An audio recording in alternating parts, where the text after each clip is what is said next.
Assalamualaikum warahmatullahi wabarakatuh. Anak-anak, berjumpa dengan Bu Evi. Kita hari ini belajar bersama Bu Evi lagi ya. Sebelum kita belajar, kita membaca doa dulu ya. Kita khususkan kepada Nabi Muhammad SAW, keluarga dan para sahabat. Al-Fatihah. A'udzu billahi minasy syaithanir rajim. Bismillahirrahmanirrahim. Alhamdulillahi rabbil alamin. Ar-Rahmanir-Rahim. Maliki yaumiddin. Iyyaka na'budu wa iyyaka nasta'in. Ihdinas siratal mustaqim. Siratal ladzina an'amta 'alaihim waladdallin. Amin. Bismillahirrahmanirrahim. Raditu billahi robba wa bil islami dina wa bi Muhammadin nabiyya wa rasula. Rabbi sidni ilma warzuqni fahma waj'alani minas sholihin. Amin. Nah, kita sudah berdoa, mudah-mudahan belajar kita hari ini lancar dan ilmunya bermanfaat untuk anak-anak.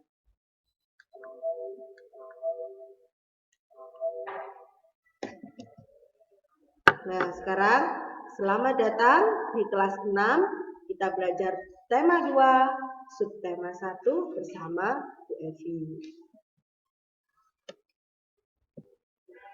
Tema 2 adalah persatuan dalam perbedaan.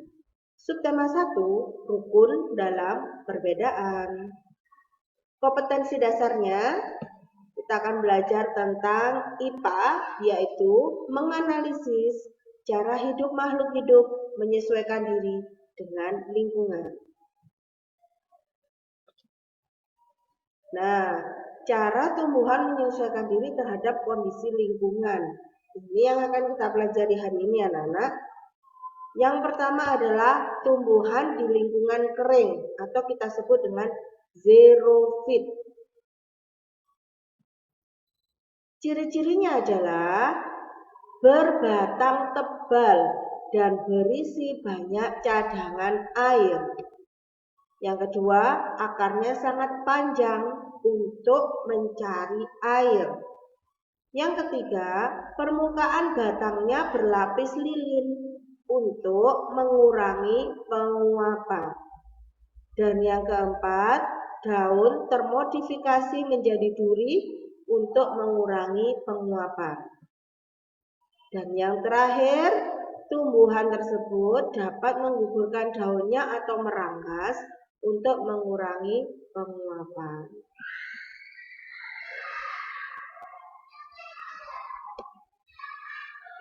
Contoh tumbuhan yang hidup di lingkungan kering. Yang pertama, nah, gambar apa itu anak-anak? Iya, betul sekali. Itu adalah gambar tumbuhan kaktus. Yang kedua, nah, ini juga tumbuhan yang tidak asing lagi di daerah kita, namanya adalah cocor bebek. Yang ketiga adalah tumbuhan khas Timur Tengah, yaitu kurma. Nah, berikutnya adalah tumbuhan lidah buaya yang berfungsi untuk biasanya menyuburkan rambut. Apanya yang dipakai, Bu? Batangnya yang berisi air tadi kita oleskan kepada kepala kita. Dan yang terakhir ini adalah pohon jati. Di situ ada perbandingannya. Di musim kemarau dia akan menggugurkan semua daunnya supaya tidak membutuhkan banyak air karena penguapan. Di musim penghujan dia akan tumbuh banyak daunnya dan berwarna hijau karena dia butuh untuk membuat semakin banyak penguapan. Nah, anak sudah tahu ya contoh tumbuhan yang hidup di lingkungan kering. Sekarang kita belajar yang berikutnya, yaitu tumbuhan yang tumbuh di lingkungan berkadar garam tinggi atau disebut halofit. Ciri-cirinya apa? Tumbuhan tersebut memiliki akar nafas yang tumbuh ke atas permukaan tanah. Namanya akar nafas berarti untuk bernafas atau untuk menghirup dan mengeluarkan oksigen. Yang kedua yaitu daunnya kaku dan tebal dengan permukaan yang licin. Karena dia hidupnya di daerah yang berair, jadi dia mempunyai permukaan yang cukup licin. Tumbuhan apakah itu? Oh lupa Bu Evi, yang terakhir adalah memiliki akar tunjang. Nah, kalian lihat akar tunjang itu adalah akar yang memperkuat tumbuhan tersebut. Contohnya adalah pohon bakau yang hidup di tempat berkadar garam tinggi. Tuh, dia mempunyai akar tunjang, mempunyai akar nafas. Tujuannya adalah dia mencegah abrasi pantai atau pengikisan daerah pantai. Dia untuk menahan ombak.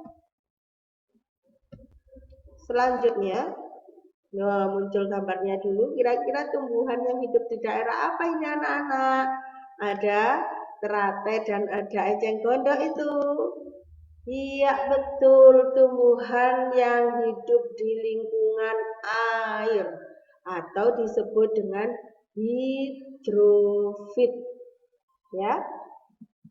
Ciri-cirinya bagaimana? Dia mempunyai daun yang tipis dan lebar untuk mempercepat penguapan biar dia tidak mudah busuk karena dia selalu hidupnya di permukaan air. Yang kedua adalah batangnya berongga untuk dia bisa mengapung di permukaan air. Yang ketiga, memiliki akar yang lebat untuk menjaga keseimbangan agar tidak terbalik. Agar dia tetap seimbang, tetap berada di permukaan air, dalam bahasa Jawanya gak kedelep ya. Nah, itu tumbuhannya adalah tumbuhan teratai dan eceng gondok. Tuh kalian amati, benar nggak sih ciri-cirinya sama dengan yang disebutkan di atas? Sudah cukup ngamatinya? Kita lanjut. Tumbuhan yang hidup di lingkungan yang lembab atau disebut juga dengan higrofit. Tumbuhan yang hidup di lingkungan yang lembab, penguapannya terjadi sangat lambat. Karena lingkungan lembab itu tidak terlalu banyak air, tapi juga tidak kering. Air dikeluarkan melalui stomata atau disebut hidatoda. Contoh tumbuhannya apa? Nah, yang biasanya main ke daerah pinggir-pinggir sungai, tahu nih tumbuhan apa namanya? Iya, betul sekali anak-anak, ini adalah tumbuhan paku atau biasanya ibu bapak kita menyebutnya pakis. Nah, tuh. Yang kedua adalah tumbuhan apa nih? Tumbuhan begonia. Kalian sudah sering nih sepertinya lihat pohonnya tapi belum tahu namanya. Ini namanya adalah tumbuhan begonia, daunnya berwarna merah dan hijau. Kita lanjutkan ya.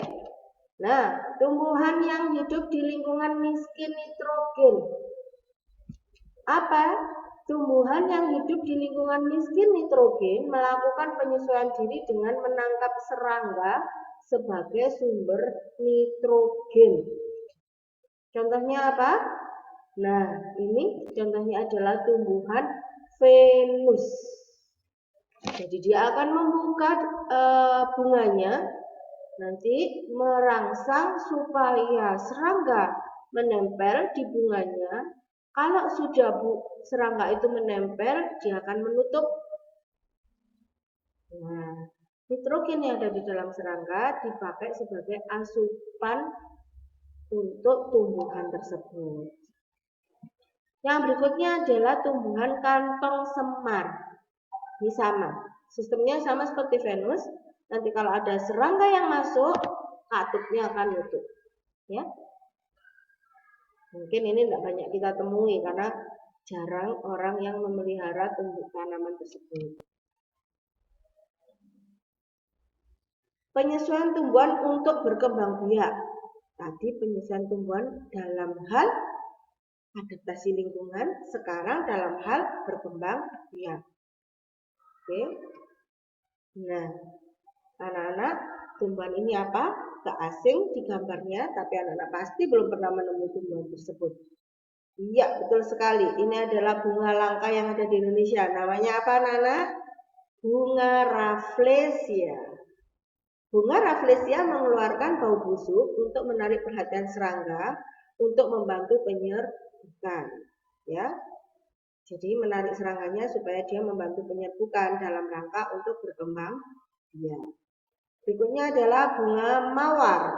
Nah, bunga mawar ini banyak kita temui di lingkungan sekitar kita. Tumbuhan mawar, melati, dan anggrek memiliki mahkota bunga yang berwarna mencolok dan kelenjar nektar untuk menarik perhatian serangga yang membantu penyerbukan. Ya, jadi penyerbukannya tumbuhan mawar ini membutuhkan bantuan dari serangga. Lanjut, ini tumbuhan yang unik, bagus, biasanya adanya di film-film. Ini adalah tumbuhan bernama bunga dandelion. Bunga dandelion, benih yang sekaligus buahnya memiliki struktur serabut halus yang membantunya agar mudah terbawa oleh angin.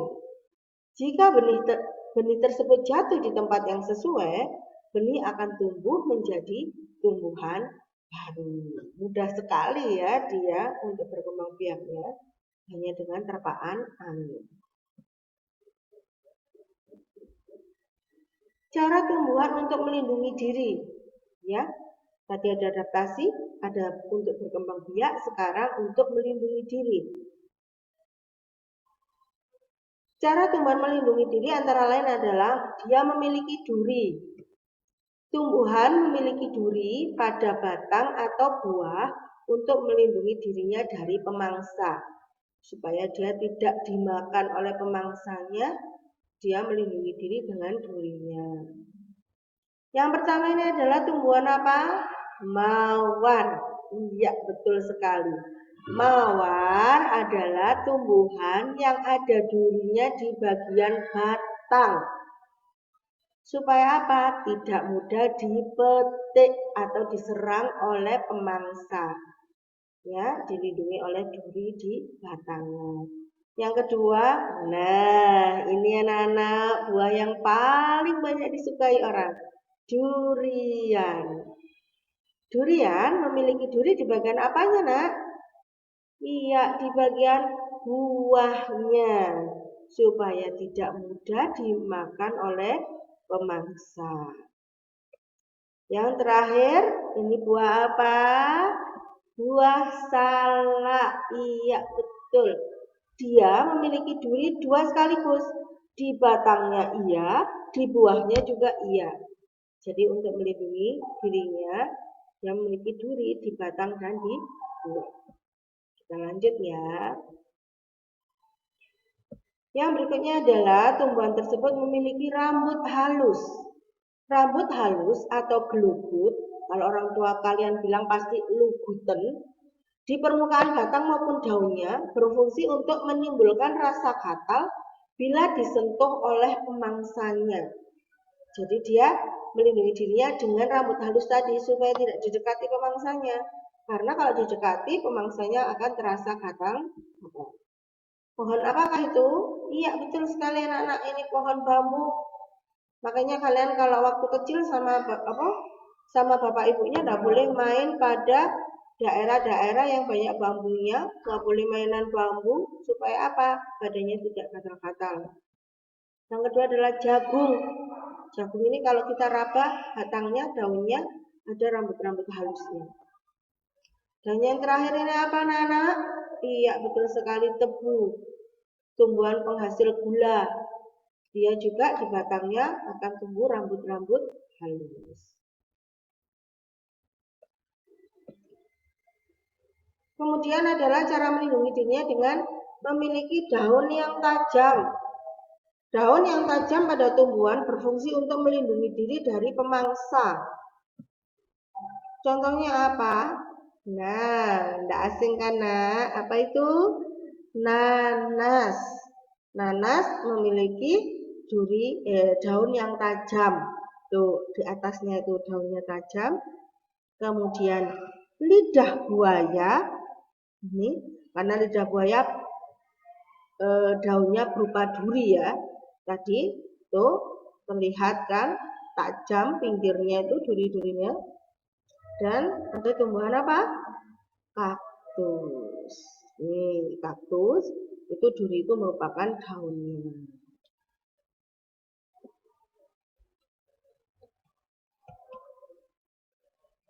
Yang berikutnya adalah tumbuhan untuk melindungi dirinya adalah menghasilkan getah. Getah tumbuhan yang menempel pada tubuh hewan pemangsa membuat hewan tersebut sulit bergerak. Pada beberapa tumbuhan, getahnya dapat menyebabkan perih pada kulit. Tumbuhan apa yang mengeluarkan getah? Iya, betul sekali. Ini karet, karena yang diambil adalah getahnya. Kemudian pepaya. Berikutnya adalah sawo. Ini adalah tumbuhan-tumbuhan yang melindungi diri dengan getahnya. Ada lagi satu sebetulnya yang melindungi dengan getahnya apa? Nangka. Ya, getahnya yang namanya polut itu untuk melindungi diri supaya tidak didatangi oleh pemangsa. Yang terakhir, cara tumbuhan melindungi diri dengan menghasilkan racun. Racun pada tumbuhan dapat mematikan bagi hewan yang memakannya. Efek yang ditimbulkan antara lain mual, muntah, sesak nafas, rasa gelisah, mulut terasa kaku, dan halusinasi. Kalau dilihat dengan ciri-cirinya, ini ciri-cirinya seperti orang mabuk ya. Jadi kalau kalian kira-kira memakan tumbuhan yang beracun ini, efeknya berarti seperti orang mabuk yang mual, muntah, sesak nafas. Ya. Tumbuhan apa itu, Nak? Iya, betul sekali. Bunganya bagus tapi tumbuhannya beracun, yaitu kecubung. Tapi biasanya tumbuhan seperti ini bisa untuk obat loh, cuman harus diolah dengan benar. Berikutnya adalah tumbuhan jarak. Nah, jarak ini biasanya tumbuhnya di pagar-pagar. Dia saat ini bisa menjadi bahan bakar minyak kalau diolah.